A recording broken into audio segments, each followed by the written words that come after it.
Hello ka-organic! Welcome to my vlog! So, ito yung yung gitanim ko na purple corn. So, last time, naka-harvest na tayo ng purple corn sa first cropping natin. So, nagkuha ko ng seeds doon sa first cropping and then, ito na, tinanim ko siya ulit.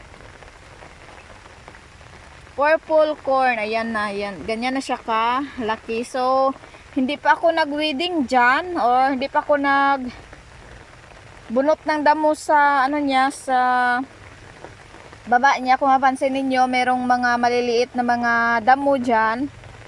So, palakihin ko pa siya konti yung mga damo. And kasi yan siya, yung meron yung mga amaranth or mga kulitis ba, yung mga giant amaranth god.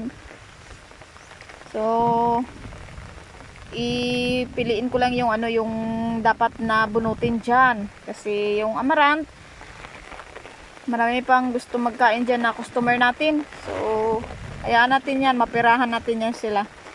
So yan yung purple corn. Ito meron din by batch kasi ito pagtanim ko ng purple corn, para yung pag-harvest din natin or pag-konsumo natin, tuloy-tuloy, hindi lang isahan lang. So punta tayo sa yung may bunga na, tingnan natin. So ito yung purple corn natin, ayan, may bunga na siya. So ito, kunting push na lang at saka maka-harvest na tayo nito. Yung first cropping na purple corn na na-harvest namin is ginawa naming coffee.